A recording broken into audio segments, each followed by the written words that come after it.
ગુજરાતની નવસારી લોકસભા બેઠક પર સૌ કોઈની નજર મંડાયેલી છે। ગત લોકસભાની ચૂંટણીમાં સૌથી વધુ 6,80,000થી વધુ મતોથી સી.આર. પાટીલે જીત મેળવી હતી અને હવે ચોથી ટર્મમાં એમની સામે સુરતના કોંગ્રેસથી ઉમેદવાર નૈશદભાઈ દેસાઈ મેદાન ઉતર્યા છે। બંને વચ્ચે ટક્કર જામશે કેમ કે આ તો રાજકીય મત ધરાવતા મતદારો નક્કી કરશે, પરંતુ બંને પક્ષ પ્રચાર પડઘમ શરૂ થઈ ગયા છે, જેમાં કોંગ્રેસના ઉમેદવાર નૈશદભાઈ દેસાઈએ જલાલપોર તાલુકાના મતવાડ ગામેથી દાંડી સુધી પગપાળા યાત્રા કરીને પ્રચારની શરૂઆત કરી છે। 22 લાખ મતદારો ધરાવતી લોકસભા બેઠકમાં વિવિધ નુસ્ખાઓ અજમાવીને પ્રચાર પ્રક્રિયા કરવામાં આવે છે, જેમાં દેસાઈએ ગાંધીજીની પોતડી પહેરીને પ્રચાર કરવાનું નક્કી કર્યું છે।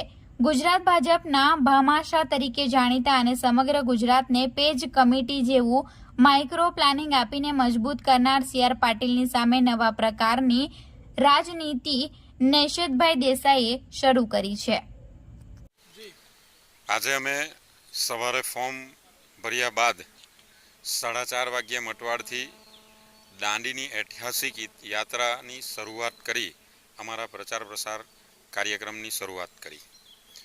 ગાંધી એક વિચાર છે।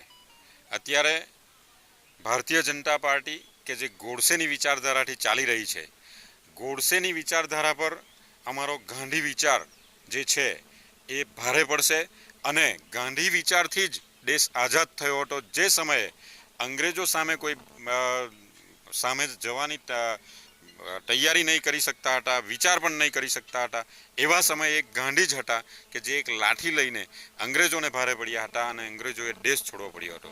અત્યારે પણ એ જ પરિસ્થિતિનું નિર્માણ થયું છે।